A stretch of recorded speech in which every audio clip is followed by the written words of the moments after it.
Very good morning to everyone. Am I audible? Morning का समय है, सब लोगों ने ब्रेकफास्ट कर लिया है, लेकिन मॉर्निंग का जो आवाज़ आया वो बहुत कम था। तो कहीं ना कहीं या तो खाने में प्रॉब्लम है या फिर बॉडी में प्रॉब्लम है। तो once again good morning to everyone. That's okay. तो जैसा कि आप देख पा रहे हैं हीलिंग इज वोल्टेज, इसके बारे में आज थोड़ा सा डिस्कस करेंगे। और मेरा नाम मनोज है, I am from Agra, team commando. तो थोड़ा सा प्रैक्टिकल और थोड़ा सा सर्किट सारा इलेक्ट्रिकल इंजीनियरिंग वगैरह रहेगी, तो प्लीज़ ध्यान से समझिएगा। और अगर कोई डाउट है तो आप एक बार नोट कर लीजिएगा। और मैं थैंक यू देना चाहता हूँ, I am very thankful to my appliances, जिनसे मैंने ये सारी चीज़ें सीखी हैं। Vansh sir, Satpal sir, Deepak sir, Prempal ji, तो मैं दिल से शुक्रिया हूँ, शुक्रगुजार हूँ इस चीज़ के लिए। तो सर स्टार्ट करते हैं। Healing is voltage. तो कौन कौन लोग अग्री करता है कि हीलिंग इज सच में वोल्टेज? बाकी के लोग नहीं करते, राइट? आज करेंगे सर। ओके, तो थोड़ा सा डिटेल में समझते हैं। तो अभी तक हम लोग डेमो करते हैं, और डेमो में ये सबसे बोलते हैं, वो एक दिखाते हैं चार्ट के -50 millivolt and all everything will show. तो आज उसको थोड़ा सा डीपली समझने की कोशिश करेंगे कि healing is voltage, that's true, लेकिन कैसे, राइट? तो बेसिकली क्या है कि हमारे बॉडी में कुछ इलेक्ट्रॉन्स, कुछ वोल्टेज फ्लो करता है। जैसे इलेक्ट्रिकल सर्किट में वोल्टेज फ्लो होता है, वैसे हमारे बॉडी में भी होता है। इसका रियल टाइम एग्जांपल अगर मैं बोलूँ कि जैसे अगर आप मीटिंग में बैठे रहेंगे तो कुछ देर बाद या कुछ घंटों बाद एग्जॉस्ट फील करना शुरू करेंगे, लगेगा बैटरी डाउन हो गई, राइट? तो इसका मतलब ये है कि हमारे बॉडी का वोल्टेज कहीं ना कहीं डाउन हो रहा है, राइट? जैसे हमें कई बार ये भी लगता है कि हमने खाना खाया और खाना खाने के बाद उल्टा हमें एनर्जी आना चाहिए, एनर्जी डिप्लीट होने शुरू हो जाती है। ऐसा होता है क्या? अग्री करते हो? तो कहीं ना कहीं प्रॉब्लम है, या तो खाने में या तो बॉडी में। या तो हम एक ऐसा खाना खा रहे हैं जिससे हमारी बॉडी में से जो इलेक्ट्रॉन्स हैं वो ड्रेन हो रहे हैं, वो इलेक्ट्रॉन्स हमें मिल नहीं रहे वहाँ से। इंस्टेड ऑफ दैट हमारी बॉडी को प्रोवाइड करने पड़ रहे हैं उस डाइजेशन, खाने को डाइजेस्ट करने के लिए। तो वो सारी चीज़ें आगे डिस्कस करेंगे। तो हीलिंग इज अ वोल्टेज। तो ये इलेक्ट्रिक सर्किट आप देख पा रहे हैं, इसमें वोल्ट मीटर, अमीटर और कुछ रेजिस्टेंस है,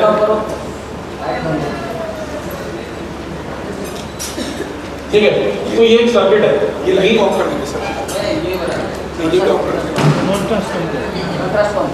और ठीक है, ये एक सर्किट आप देख पा रहे हैं। ये सर्किट हमारे बॉडी में भी एग्जिस्ट करता है, राइट? कैसे करेगा? ये ऊपर लगा तू सर, ऊपर है, स्विच लगा इसके ऊपर। ठीक है, ठीक है, ठीक हो गया। चला इस कंटिन्यू। तो आप देख पा रहे हैं कि ह्यूमन बॉडी जैसे सही है, अब सही है, अब सही है। रेजिस्टेंस, ना ना बंद कर दो सर, बंद कर दो, बंद कर दो उसको, बंद कर दो सर बंद कर दो, बढ़िया आ रही है। कितनी ज़्यादा अमेजिंग है, राइट? कैसे हमारी बॉडी काम करती है। तो आगे चलें, जैसे देखेंगे कि ये टॉर्च है जो आप देख पा रहे हो, सबसे पहले जिसमें बैटरीज लगी हुई है इन अ सीक्वेंस। ऐसे ही हमारी ह्यूमन बॉडी है, इसके अंदर भी बैटरीज है, यानी हमारे बॉडी में रिचार्जेबल बैटरीज हैं जो हमें खाने से या अलग अलग एक्सरसाइज से वो चार्ज होती है। जब इन बैटरीज में वोल्टेज का प्रॉब्लम हो जाता है या ये रिचार्जेबल नहीं हो पाती है, दैट इज द सिनेरियो कि हमारे बॉडी में प्रॉब्लम्स क्रिएट हो जाती है, राइट? वो जब हमारा सर्किट ब्रेक होता है, जैसे ये स्प्लिन मेरिडियन सर्किट है, आप देख पा रहे हैं। तो ये कंप्लीट सर्किट है बॉडी का, आगे डिस्कस करेंगे। इस सर्किट में अगर कहीं भी कुछ प्रॉब्लम आती है तो it will lead to the problem, जो भी आजकल इतनी सारे इश्यूज हो रहे हैं। जैसे आप ये देख पाएंगे कि ये जो C1, ये किडनी, स्प्लीन, हार्ट, लंग, ये देख रहे हैं, ये सारे ऑर्गन्स एक ही बैटरी से कनेक्टेड है, यानी एक ही सर्किट से कनेक्टेड है। अगर इस सर्किट में कहीं पर भी प्रॉब्लम आई तो जो हमारे वोल्टेज फ्लो हो रहे हैं वो प्रॉपरली नहीं हो पाएंगे और वहीं से प्रॉब्लम होनी शुरू हो जाएगी। जैसे आप ये पहला वाला आप चार्ट देखिए, इसमें जितने भी ऑर्गन्स हैं वो किसी ना किसी चीज़ से कनेक्टेड है, कोई भी फ्री नहीं है ना? हर चीज़ का एक सर्किट है, बिना सर्किट में कोई भी ऑर्गन कनेक्ट नहीं है, राइट? अगर वो सर्किट ब्रेक होगा तो डेफिनेटली प्रॉब्लम होगा, राइट? आगे चलते हैं, ये देखिए, थोड़ा सा ध्यान से समझेंगे, थोड़ा सा टेक्निकल है कि ये राइट हैंड साइड वाला एक सर्किट लेते हैं जिसमें आप कुछ एक कैपेसिटर देख पा रहे हैं और एक रेजोनेंस कॉइल देख पा रहे हैं, राइट? और यहाँ पे एक वायरिंग भी है, राइट? तो ये सेम चीज़ हमारे बॉडी में भी एग्जिस्ट करती है। जैसे आप देखेंगे जो हमारे सॉलिड ऑर्गन्स हैं they act as a capacitor, वो एनर्जी को स्टोर करते हैं। और जो हमारे होलो ऑर्गन्स हैं they act as a inductor और रेजोनेंस कॉइल। जैसे अगर आप देखें इस सर्किट को तो ज़्यादा क्लियर होगा।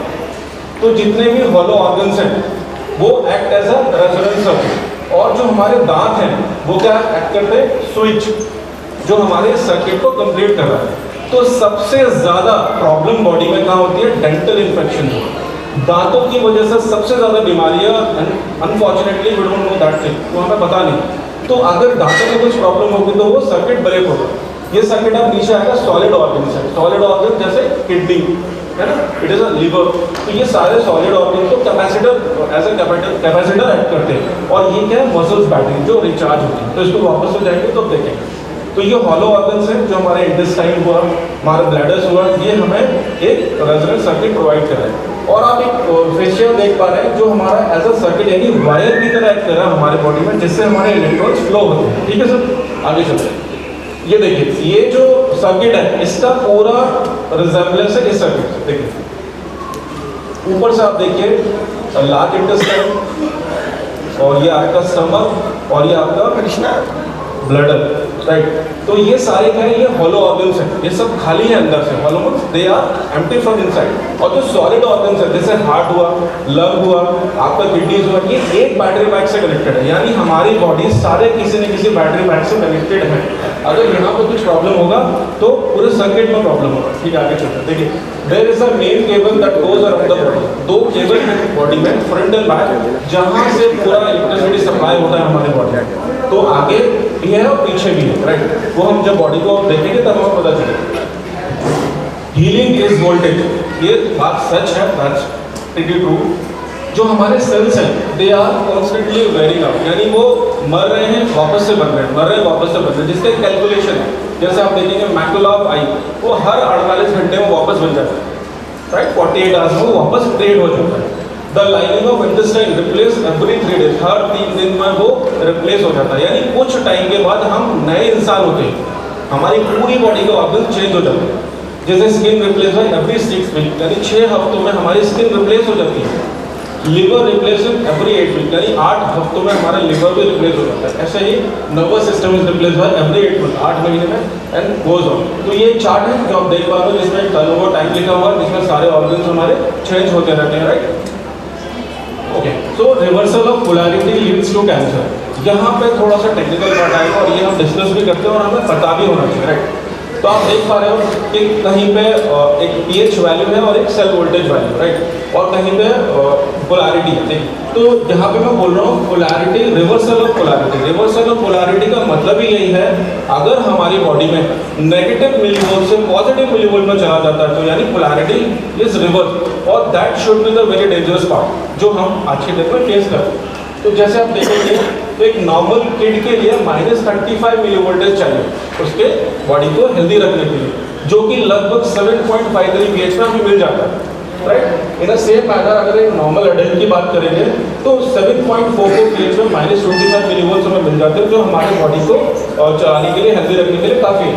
लेकिन क्या होता है कि -25 से अगर हम -50 आ जाए तो वी फील टायर्ड, और -10 वी फील सिक। जब हमारी पोलैरिटी रिवर्स होती है, यानी हम पॉजिटिव साइड जाते हैं, तब सारे इश्यूज आते हैं। यानी +30 मिलीवोल्ट इसके ऊपर हम जाएंगे तो कैंसर की प्रॉब्लम स्टार्ट हो जाती है हमारे बॉडी में। जैसे अब हम रियल में समझेंगे वोल्टेज ऑफ हीलिंग है क्या, ये करता कैसे, ये काम कैसे करता। तो आप यहाँ पे 3 तरह की फिगर देख पा रहे हैं। पहले में क्या है कि पेन एंड हीलिंग, यानी पहले में चोट लगी है और वो हील हो रही है -50 मिलीवोल्ट पर। दूसरा क्या, नॉर्मल है, हेल्दी एक है। और तीसरा क्या है कि वहाँ पे -50 मिलीवोल्ट अवेलेबल नहीं है, इसलिए वो हील नहीं हो पा रहा। तो समझेंगे इसको थोड़ा सा कि जो नॉर्मल थम है रनिंग -25, जो नॉर्मल थम है वहाँ कोई प्रॉब्लम नहीं, तो -25 मिलीवोल्ट का रन कर रहा है एज यूजुअल, जैसे हेल्दी बॉडी में करना चाहिए। लेकिन जैसे ही हमारे बॉडी में चोट लगती है, हमारे हाथ में जैसे एक हैमर, मैंने हथौड़ा मारा अपनी उंगली में, तो क्या होगा, ऑल ऑफ सडन क्या होगा, हमारा जो उंगली है वो स्वेल हो जाएगा, प्लस वहाँ पे थोड़ा सा गर्म हो जाएगा। लेकिन एक और चीज़ होगी, वहाँ पे पल्सेटिंग पेन होगा, यानी पेन जो होगा ना वो रुक रुक के आएगा, वो एकदम ऑल ऑफ सडन पेन आपके पास नहीं आएगा। ये साइन है कि आपके बॉडी में -50 मिलीवोल्ट फ्लो हो रहे हैं। जिसकी चोट में -50 मिलीवोल्ट फ्लो नहीं होंगे वहाँ पे कांस्टेंट पेन होगा, वहाँ पे पल्सेटिंग पेन नहीं हुआ, समझ रहे हैं ना, कनेक्ट कर पा रहे हैं आप लोग? जब कभी चोट लगती है तो वो पल्सेटिंग पेन होता है, रुक के आता है। इट शोज कि आपके बॉडी में -50 मिलीवोल्ट फ्लो हो रहे हैं, और जैसे ही वो चोट लगेगा तो क्या होगा, -50 मिलीवोल्ट जो वेसल क्या करेगी, वो डायलेट करने की कोशिश करेगी उस जगह को, उस चोट को, और वहाँ पे रॉ मटेरियल रिजिड जैसे प्रोटीन, कार्बोहाइड्रेट, फैट, विटामिन जो उसको हील करना शुरू कर देगा तुरंत, राइट, आगे चलेंगे। बट द प्रॉब्लम अगर when we running out of the voltage, अगर हम वोल्टेज से हमारे बॉडी में वोल्टेज ही नहीं है जहाँ पे हीलिंग होगी, तब रियल प्रॉब्लम शुरू होगी। तो क्या होगा कि ऑलरेडी हमारे बॉडी में वोल्टेज कम है, अब ये -50 तो छोड़िए -10 पे आ गए, यानी वोल्टेज और डिक्रीज हो गए। इससे क्या होगा कि अब हम क्रोनिक सिचुएशन में आ जाएंगे। क्रोनिक सिचुएशन वो सिचुएशन होती है जहाँ पे आपकी बीमारी कभी हील ही नहीं होती, और हम बोलते हैं कि हमें 20 साल से ये प्रॉब्लम है, हमें 30 साल से ये प्रॉब्लम है, हमने सारा इलाज कर लिया, सब कुछ करा लिया, लेकिन ये चीज़ सही नहीं होती। तो वो सही होगी कैसे? क्योंकि सही होने के लिए -50 मिलीवोल्ट चाहिए, जो हमारी बॉडी में नहीं है। ठीक है, now healing after with new sales, healing तभी होगी जब नए सेल्स बनेंगे, और नए सेल्स तभी बनेंगे जब बॉडी में -50 मिलीवोल्ट जाएगा। तो 10-20 से क्रोनिक डिजीज जो भी है वो हमेशा लो वोल्टेज के होते थे हमारे बॉडी में, वो लो वोल्टेज है, जिसके लिए आप कोई भी मेडिकेशन ले लीजिए, कोई भी आप सर्जरी करा लीजिए, लेकिन वो सही तभी होगी जब हमारे बॉडी में -50 मिलीवोल्ट फ्लो होंगे। And that is a very important thing जो हम अपने कस्टमर्स को बता सकते हैं, क्योंकि हम दुनिया में सारी चीज़ें कर रहे हैं लेकिन इस पर हमारा फोकस नहीं है। तो देखेंगे तो बेस्ट पार्ट क्या है हमारे पास, we have the Kangen water, और अच्छी खासी और भी हमें मिल रही है कैंगन वाटर से। तो ये चीज़ हम समझ सकते हैं और लोगों को समझा सकते हैं कि वोल्टेज कितना इंपॉर्टेंट है हमारे बॉडी में, और ये बहुत अच्छी बात है कि हमारे पास कुछ ऐसी चीज़ है जहाँ से हम बॉडी को वो वोल्टेज प्रोवाइड कर सकते हैं। ठीक है, how to check our body has voltage, हम कैसे चेक करेंगे हमारे बॉडी में वोल्टेज है कि नहीं? आप लास्ट में लेकिन लास्ट में बात करेंगे। तो पेन क्या है? पेन हमारे बॉडी का सिम्टम है जो हमें बताएगा कि हमारे बॉडी में वोल्टेज सही है कि नहीं, राइट? तो पल्सेटिंग, जैसे मैंने आपको बताया, अगर हमारे बॉडी में पल्सेटिंग पेन है, इट मीन्स हमारे बॉडी में वोल्टेज है, -50 मिलीवोल्ट है। अगर नहीं है, कंटिन्यूस पेन है, तो मतलब बॉडी में वोल्टेज इज लैकिंग समवेयर। तो how to get pulsating pain, या हमें -50 मिलीवोल्ट कैसे मिलेगा? तो we have a Kangen water, तो change your water, change your voltage. तो अपना पानी चेंज करिए और अपना वोल्टेज चेंज करिए, इससे क्या होगा कि जो प्रॉब्लम बॉडी में हो रही है वो खत्म हो जाएगी। क्योंकि बहुत बारी ये होता है कि हम चली जा रही है प्रॉब्लम, लेकिन हम उसका रियल कॉज ही नहीं मिल रहा हमको कि क्या रियल कॉज है, राइट? तो वो हमारा ये वोल्टेज भी हो सकता है, राइट? तो देखिए, अब एक बहुत इंपॉर्टेंट कनेक्शन है ऑक्सीजन और वोल्टेज का, जो हमें डेफिनेटली समझ में आना चाहिए और समझना चाहिए। यहाँ पे पिक्चर में आप देख पा रहे हो क्या हो रहा है कि वो एक स्ट्रॉ लेके पानी के अंदर ऑक्सीजन को ब्लो करने की कोशिश कर रहे हैं। ठीक है, क्लियर है? तो क्या होगा, जो भी ऑक्सीजन ब्लो हुई है हमारे पानी में, वो कितनी पानी में रुकेगी और कितना पानी से बाहर आ जाएगी, वो डिपेंड करेगा हमारे पानी के वोल्टेज पर, कि हमारे पानी में कितना वोल्टेज है। ठीक है, समझ आप कनेक्ट कर पा रहे हैं? yes. तो amount of oxygen dissolve in water depend upon the voltage inside, यानी जितना पानी में वोल्टेज है उस हिसाब से हमारे बॉडी में पानी में ऑक्सीजन स्टे करेगी। जैसे देखेंगे, एक वोल्टेज इज रेल, अगर वोल्टेज कम है बॉडी में, राइट, पॉजिटिव साइड ज़्यादा है तो ऑक्सीजन कम डिजॉल्व होगी, राइट? और अगर बॉडी में ऑक्सीजन ड्रॉप हो गई है तो सॉल्यूशन क्या करेगा? जैसे अगर बॉडी में पानी में मिली वोल्टेज ज़्यादा, नेगेटिव साइड, तो क्या होगा, उतनी ज़्यादा ऑक्सीजन डिजॉल्व होगी, और जितना प्लस साइड में है उतना वो कम डिजॉल्व होगी और बाकी की ऑक्सीजन बाहर निकल जाएगी। इन अ सेम मैनर हमारी बॉडी में भी यही है, राइट? हमारे सेल्स में क्या है? तो हमारा बॉडी का 70% पानी है, राइट? तो हमारे जो सेल है उसके अंदर पानी है, तो ऑक्सीजन उतनी ही जाएगी जितने सेल्स का वोल्टेज होगा। अगर वोल्टेज कम है तो बॉडी में ऑक्सीजन कम जाएगी और कम रहेगी, और इसका बहुत बड़ा खामियाजा हमें भुगतना पड़ेगा। कैसे? देखिए, दो प्रॉब्लम आएगी, राइट? पहली क्या है कि जो हमारे बॉडी में माइक्रो ऑर्गेनिज्म होते हैं, राइट, लगभग 1 ट्रिलियन बग्स यानी 1 ट्रिलियन माइक्रो ऑर्गेनिज्म हमारे बॉडी में होते हैं, राइट?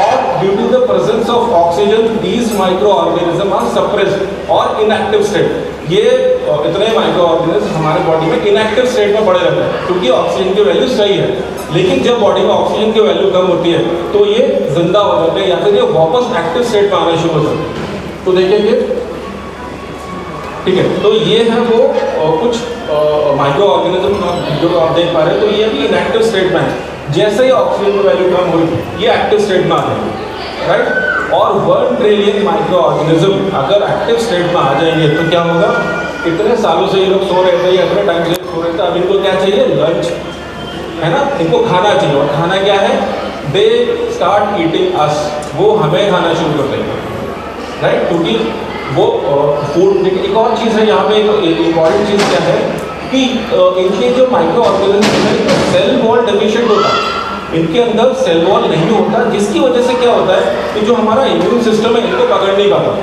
है ना, और इम्यून सिस्टम नहीं पकड़ पाता तो इसलिए फीवर या फिर ब्लड प्रोफाइल में चेंज भी नहीं आता। तो अगर आप इसे ब्लड टेस्ट भी कराएंगे तो आपको पता ही नहीं चलेगा कि ये हमारे एक एक्टिव स्टेट में आ गया। तो ये समझना बहुत इंपॉर्टेंट है, राइट। तो ये हमें खाना शुरू कर दिया, और अगर इन्होंने हमें खाना शुरू कर दिया तो बॉडी में प्रॉब्लम जनरेट होना शुरू हो जाएगी, राइट। तो हमारे पास दो ऑप्शन है। फर्स्ट ऑप्शन है कि लेट देम ईट, उनको खाने दो और उनको चले दो जैसा भी चला। दूसरा ऑप्शन है कि इंक्रीज योर ऑक्सीजन लेवल। तो ऑक्सीजन लेवल कैसे बढ़ाएंगे हम, तो again we have option change your water, change your oxygen level, right. पहले था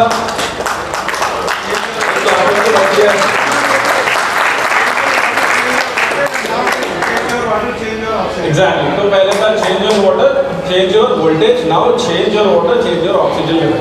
तो ऑक्सीजन लेवल बढ़ेगा, वोल्टेज बढ़ेगा, तो बॉडी में प्रॉब्लम्स कम होगी आगे चलकर। अब एक बहुत कॉमन क्वेश्चन है और हम हर रोज फेस भी करते हैं कि does alkaline water neutralise stomach acid. मुझे लगता नहीं कि जिसने डेमो दिया होगा वो इस क्वेश्चन के अक्रॉस नहीं आया होगा। सारे लोग आए हैं, बिल्कुल सर। तो आपको इसका लॉजिकल आंसर पता है। लॉजिकल मतलब ये कैसे है, जिसको पता है इट इज वेरी गुड, जिसको नहीं पता है।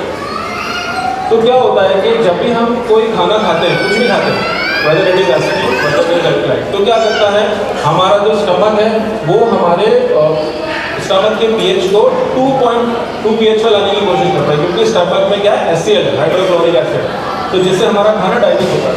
तो क्या होता है कि जब हम कुछ भी चीज़ खाते हैं तो हमारा जो स्टमक है वो HCl रिलीज करता है, उसको 2 pH पर लेके आता है, जिसके लिए एक रिएक्शन फॉलो होती है। आप देख पा रहे हैं NaCl plus H2O plus CO2, और उसके जो दूसरी साइड है वहाँ पे क्या प्रोड्यूस होता है, HCl और सोडियम बाइकार्बोनेट। सोडियम बाइकार्बोनेट को ध्यान से समझ लीजिए, ये इंपॉर्टेंट पार्ट है, राइट। कैसे, जो सोडियम बाइकार्बोनेट है ये क्या है, एक बफर है, और बफर क्या है, ये इलेक्ट्रॉन डोनर है, बहुत इंपॉर्टेंट पार्ट है हमारे लाइफ का। तो क्या होता है, बफर वो सॉल्यूशन होता है जो हमारे pH को रेजिस्ट करता है, pH को चेंज नहीं होना चाहिए, राइट। तो समझिए जैसे ही हमने खाना खाया तो क्या हुआ कि बॉडी ने HCl को प्रोड्यूस किया, है ना। जैसे हमने एल्कलाइन चीज़ें ली, समझना सर बहुत इंपॉर्टेंट है, तो हमारा जो सोडियम बाइकार्बोनेट है वो इलेक्ट्रॉन डोनर है। तो हमने जैसे एल्कलाइन चीज़ें ली, तो लोग हमें क्या बोलते हैं कि भैया अगर आपने एल्कलाइन पिला दिया पानी तो क्या होगा कि हमारे ब्लड स्टमक में तो एसिड है और वो डाइल्यूट, वो न्यूट्रलाइज कर देगा और खाना डाइजेस्ट नहीं होगा। लेकिन ऐसा नहीं होता, क्योंकि बीच में बफर है, राइट। तो ये बफर क्या करता है, जैसे आपने एल्कलाइन चीज़ें ली, समझना, जैसे आपने एल्कलाइन ली तो वो एसिडिक से बहुत दूर है, राइट। तो वो क्या होगा कि जब हमारे पेट को HCl प्रोड्यूस करेगा तो हमें ज़्यादा HCl प्रोड्यूस करना पड़ेगा एज कम्पेयर टू एसिडिक जो हमने लिया है।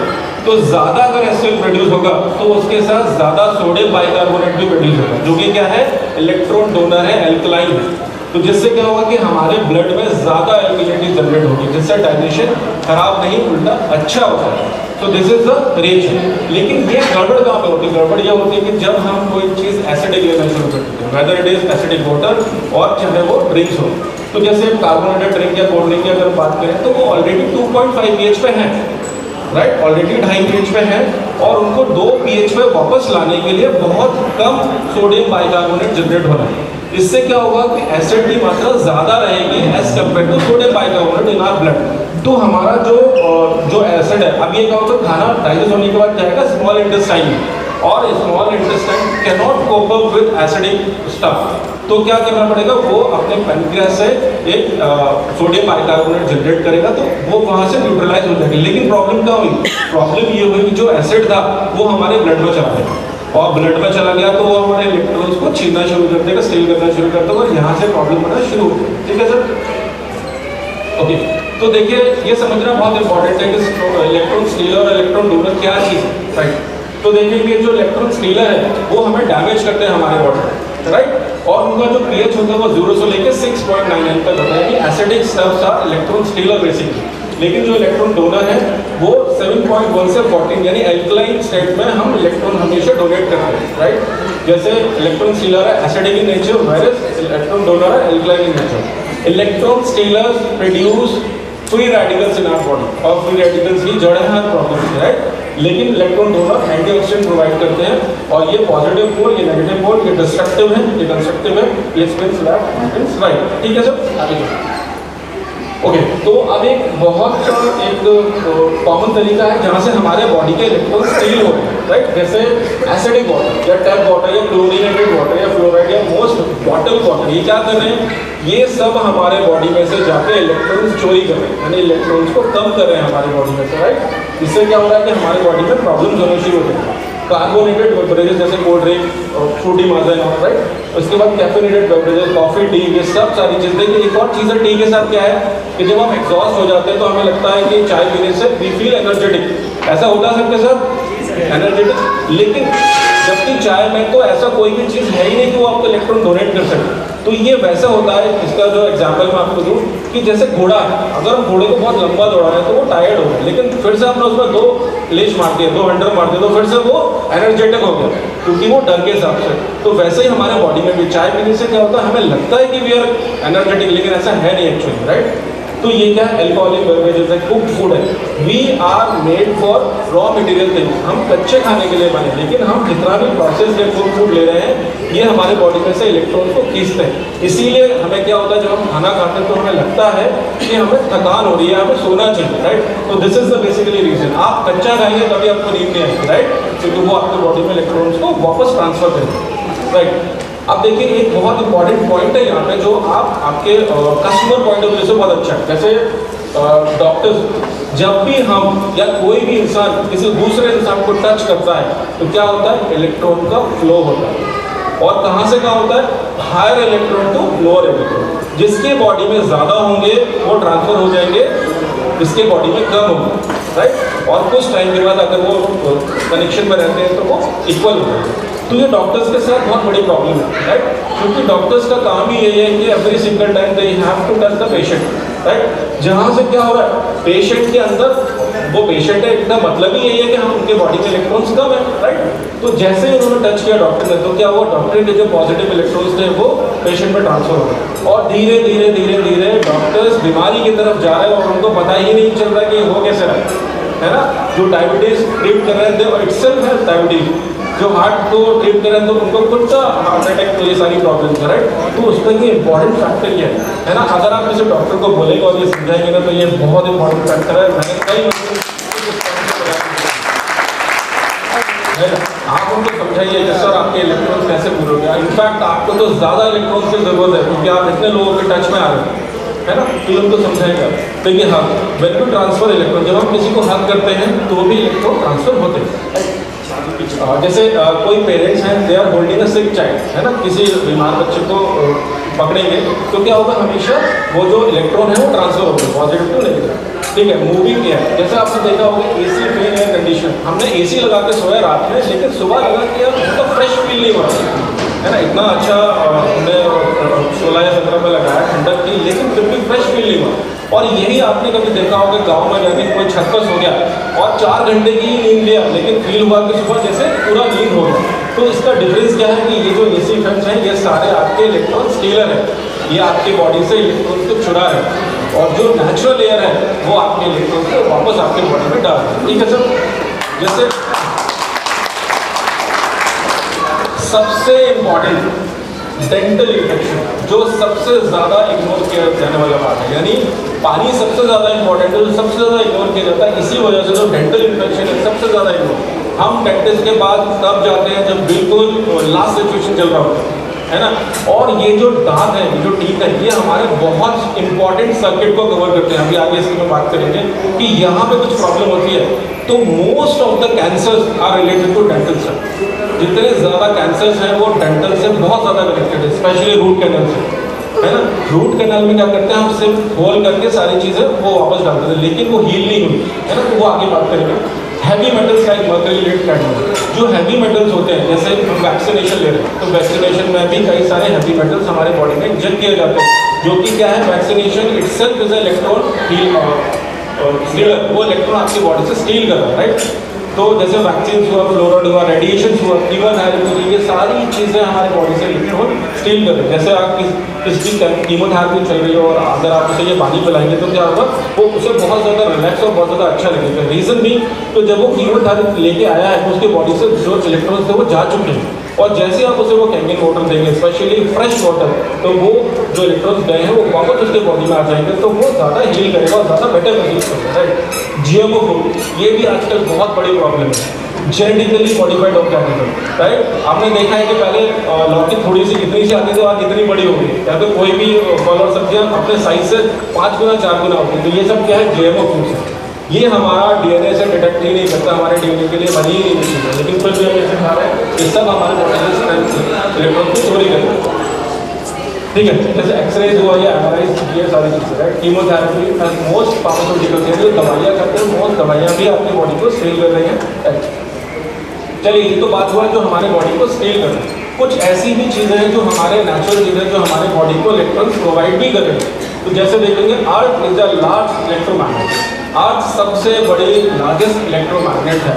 अगर हम बैरफुट यानी नंगे पैर धरती पर चलेंगे तो हमारे बॉडी में काफ़ी हद तक इलेक्ट्रॉन्स की कमी पूरी होगी, लेकिन our culture has been change.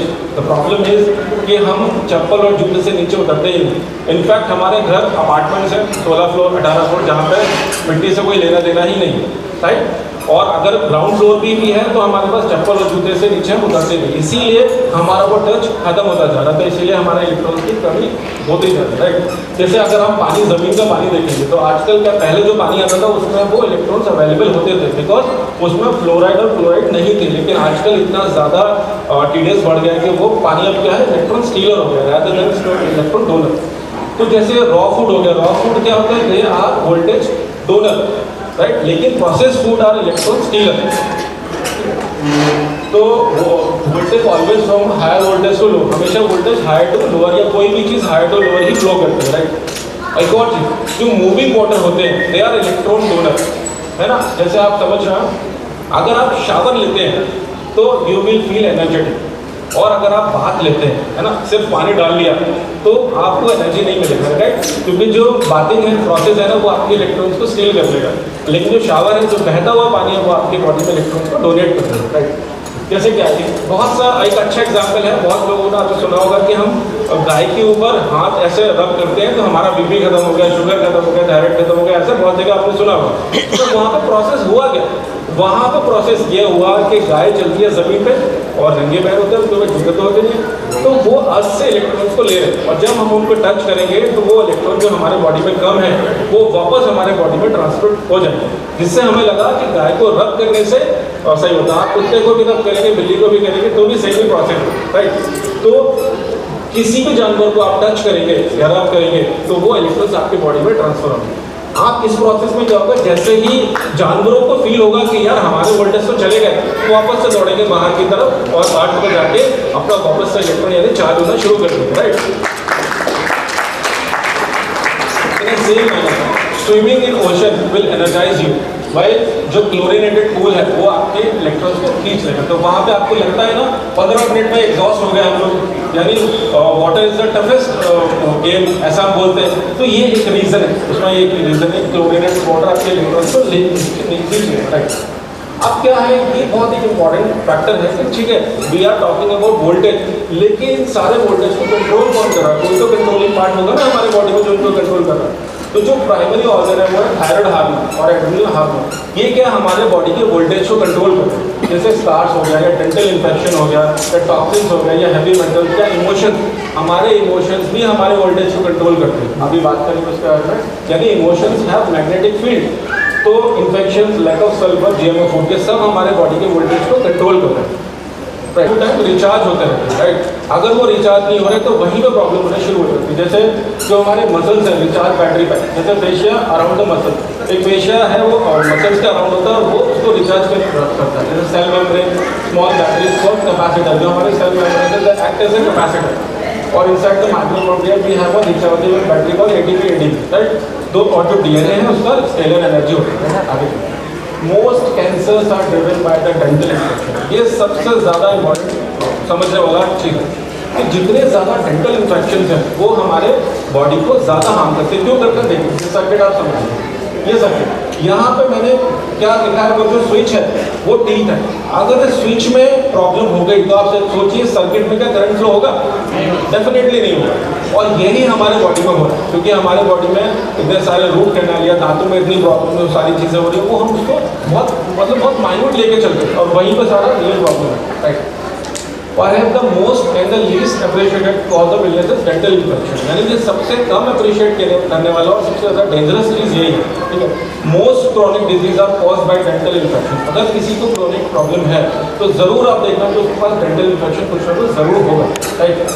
तो इवन डेंटिस्ट है, एक डेंटिस्ट का हमारे बॉडी में ज़्यादा इम्पैक्ट है रेदर देन एनी फिजिशियन, है ना। लेकिन हम डेंटिस्ट को कभी भी इंपॉर्टेंस नहीं देते हैं, राइट। हम हमेशा सर्जन को ज़्यादा इंपॉर्टेंस देते हैं, लेकिन किसी भी डेंटिस्ट का ज़्यादा इम्पैक्ट है हमारी ह्यूमन बॉडी का, इसका बिल्कुल नहीं सकता है। तो डेंटल वर्क्स और जो डेंटल वर्क्स हैं दे आर टेम्परेरी, है ना। जैसे टायर है ना, वो दे आर टेम्परेरी, उनको time to time we need to change. ऐसे ही हमारे डेंटल इन्फेक्शन यानी दांतों को भी चेंज करना जरूरी है। अब आप ये सिनेरियो देखिए, यहाँ पे क्या है कि कुछ ऊपर दांत आपको दिख रहे हैं और कुछ नीचे बैटरीज दिख रही है, राइट। तो ये बैटरीज आप देख पा रहे हो, उनके जो जहाँ से ये कनेक्टेड है वो कोरोड होना शुरू हो गया, डेंटल इन्फेक्शन हुआ। अब एक और चीज़ है हाइपोथायराइडिज्म वर्सेस कैंसर, ये भी बहुत इंपॉर्टेंट पार्ट है, राइट। लगभग एक साल में 1 करोड़ लोगों को थायराइड होता है, लगभग जो स्टडीज, एक साल में 1 करोड़ लोगों को थायराइड होता है। और थायराइड का बहुत ज़्यादा कनेक्शन है ब्रेस्ट कैंसर। क्यों है कनेक्शन?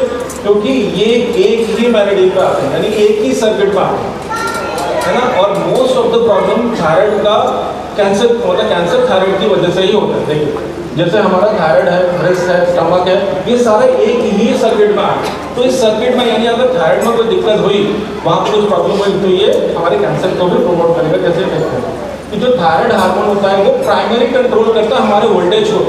हमारे बॉडी में वोल्टेज अच्छा फ्लो हो रहा है, लेकिन वो कंट्रोलर ही खराब है जो वोल्टेज को कंट्रोल कर रहा है, तो भी हमारे सर्किट में प्रॉब्लम जरूर आती है, राइट। तो जो हमारा थायराइड हार्मोन है T3, वो क्या कंट्रोल करता है? हमारे voltage of every cell membrane के वोल्टेज को कंट्रोल करता है, राइट। और T2 हार्मोन वो क्या करता है? हमारे ATP को कंट्रोल करता है, माइटोकॉन्ड्रिया के ATP को कंट्रोल करता है। तो ये अगर कंट्रोलर में प्रॉब्लम आई तो डेफिनेटली सर्किट में वोल्टेज फ्लो नहीं होंगे जो हमें रिक्वायर्ड है, राइट। तो आप देख पाएंगे कि जो थायराइड है, ब्रेस्ट कैंसर आर सेम एक्टोपंक्चर, यानी थायराइड ऑर्गन और ब्रेस्ट जो है वो एक ही हमारे एक्टोपंक्चर में कनेक्टेड है। तो यहाँ पर प्रॉब्लम होती है हाइपोथायराइडिज्म, यानी हमारा जो थायराइड ग्लैंड है वो थायराइड को प्रॉपर्ली सिक्रेट नहीं कर पा रहा है, यानी थायराइड की प्रॉब्लम है। तो जो हमारा इवन जो रिप्रोडक्टिव सिस्टम है या एंडोक्राइन सिस्टम है वो भी सेम सर्किट पर ही है, यानी स्प्लिंग स्टमक सर्किट पर, जो ये आप देख पाएंगे ये वो सर्किट है जिसका ये है। तो इस सर्किट में अगर थायराइड की कोई दिक्कत है तो ये सारी चीज़ें खराब हो आगे चलते। तो ये वो सर्किट से अलग अलग, जहाँ पे अलग अलग जैसे लंग और ये हार्ट और ये सारी चीज़ें किडनी कनेक्टेड है, सारे सर्किट अलग अलग हैं। जैसे ये देखेंगे तो ये हमारे स्प्लिन मेरिडियन सर्किट है, ये भी आप देख पा रहे हैं। तो ये पूरा कनेक्टेड है, बैटरी पैच से कनेक्टेड है, ठीक है। ओके, तो ये है जब भी हमारे बॉडी का वोल्टेज लो होगा यानी थायराइड होगा तो या इस सारे ऑर्गन्स में कैंसर की ज़्यादा प्रॉब्लम आएगी। और आप नोटिस करना कि ये जो नेटवर्क है सबसे ज़्यादा कैंसर आपको इसी मेरिडियन में मिलेंगे, यानी इसी सर्किट में मिलेंगे। जैसे आपके prostate, testicle, uterus, right, pancreas plus thyroid, breast, macula point, ये ज़्यादातर कैंसर इसी सर्किट में लाया करते हैं और ज़्यादा प्रॉब्लम थायराइड की ही है, स्पेशली फीमेल्स में। हम देखते हैं कि females are not using any liquor और anything, but still they are suffering from cancer. तो this is the main reason, है ना। ये भी हमें समझना है कि ये भी वन ऑफ द रीज़न है जहाँ से ये प्रॉब्लम शुरू हो रही है। तो मेजॉरिटी ऑफ कैंसर इस सर्किट में लाया करते हैं। तो hence correcting the hypothyroidism to the normal does not causes cancer in the breast, right? तो जैसे ही हम इसको सही कर देंगे तो हमारा जो कैंसर है वो भी हम सही हो जाएगा। सो अब क्या है कि here is the solution of all the problems। अब हमने अभी देखा बहुत सारी प्रॉब्लम्स हैं and most of the problems are connected with voltage या उसके कंट्रोलर के साथ ही प्रॉब्लम, राइट। तो इन सब का एक सोल्यूशन है जो हमें इजीली अवेलेबल है, वो है change your water, change your